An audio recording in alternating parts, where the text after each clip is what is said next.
Hey guys, we're going to be checking out the performance of GTA San Andreas on the Nexus 5 here. You can see I'm running FPS meter in the top right hand corner and also system monitor in the top left hand corner. In terms of the software I'm running on my Nexus 5, this is stock ROM and stock kernel. I am running the exposed framework, but that shouldn't make any difference to the performance. If you're running a custom ROM or kernel, you may have different performance to me. Now, if we dive into the options, you'll see I've got everything on absolute maximum. We're going to see how the Nexus 5 handles the maximum settings. Traffic mode on heavy, the frame limiter is off. Go into the detailed settings, you'll see again everything is on maximum resolution, draw distance, it's all on its highest settings. Now, before I actually get into this, I just want to mention I made a video previously about the frame rate and the frame limiter. It seems that Rockstar have capped this game around 30 frames per second no matter what you do. So even if you have the frame limiter off, the highest you're going to get is 30 frames per second. So that's the sort of frame rate we're looking for. That's basically the maximum we can achieve. You'll see it sometimes spike above that, but it quickly goes back down to 30. So don't expect more than 30, even if you're running the absolute lowest settings. Okay, so here we go with the maximum settings. I've started the game again. I've moved the FPS meter into the bottom left-hand corner just so it's easier for you guys to see. And yeah, on maximum settings straight away, you're not going to have to go far to find some frame drops. You'll see straight away in the bottom left-hand corner, we're already dropping. And if you spin around in a circle, especially when there's cars on the road, you will notice quite a significant frame drop. While I'm spinning around, you'll see when there's no cars on the other side of the road, we go into the 30s. When there are cars, we drop into the 20s, even low to the 16s. So you can see that there, it's quite significant drops when there are a fair few cars on the road. So just driving around here, you'll notice in the CPU monitor, most of the time only 2 cores are active. The other 2 stay offline. Sometimes the third core does come online, but it's pretty rare. Now, in a GTA game that's very CPU and GPU intensive, I would have thought that 4 cores online would make for a smoother experience, which is possible if you use a custom kernel, but don't forget having all the cores online will produce more heat. So with these maximum settings, you'll notice that on the open roads when there's not many cars involved, you're pretty much hitting that 30 frames per second limit. It's when things start getting a little bit more hectic, when you start crashing into stuff, that's when the frame rate drops. Going through a built-up area is also quite a struggle when you're on the maximum settings. You'll see you're around 20 frames per second, sometimes dipping into the 15s. If you do take a turn, it's a bit of a lag fest and it drops down to 13, so not a great experience there. The frame rate can drastically fluctuate. You can see here it's struggling. If you reverse a little bit out of that area, it goes back up to 28. You can drive back in and the frame rate will again plummet. Now this area was pretty hectic. I had 2 stars on the cops and you can see here it slowed down to pretty much a snail's pace. It became really hard to control. It went all the way down to 11 FPS. You can see that cop on his motorcycle coming in.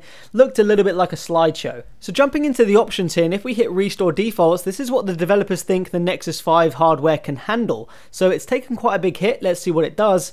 Straight away you'll notice a difference both in visual quality and in frame rate. Firstly, obviously the visual quality has taken a hit. It still looks decent, but you can definitely tell it's not running the same effects. So the frame rate, as you'd expect from lowering the graphic settings, is a lot more consistent. Now I mentioned previously that this game is pretty much capped at 30 frames per second even if you have the frame limiter off, and you can see here that that's pretty much what it's getting. It's never really dropping below that. Even when stuff gets a little bit more intense and you're driving past a fair few cars, it really doesn't drop below it. So it's a lot more consistent, and in terms of how it feels, yeah, it feels a lot smoother than having it on maximum settings, no doubt.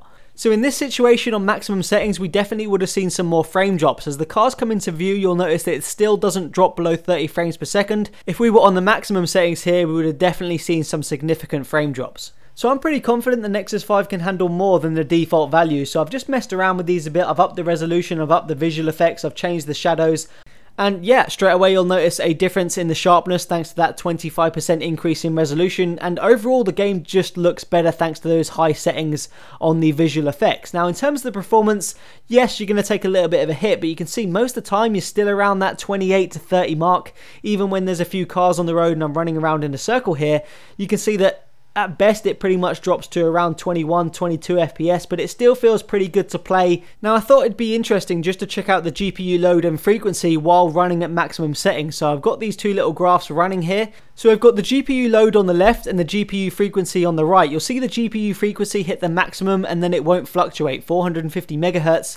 Notice the GPU load. Now, this is running at the maximum settings and you can already see it's hitting 90%, and I haven't even got to a hectic area. You can see it already gets to 98, even 99%. So there's a lot of stress on the GPU at maximum settings. So if we restore the default graphics settings and then check out these 2 graphs, we can see what's going on. So the GPU load is considerably lower, it's around 60 to 70%, whereas on maximum settings in the same area it was around 85 to 95%. You'll also notice the GPU frequency isn't locked in at 450 MHz, it's now fluctuating, so it's definitely not as taxing as those maximum settings and may actually save you a bit of battery life. So checking out my custom settings, you can see the GPU load has increased again. You'll also notice the GPU frequency is locked in at its maximum 450 MHz.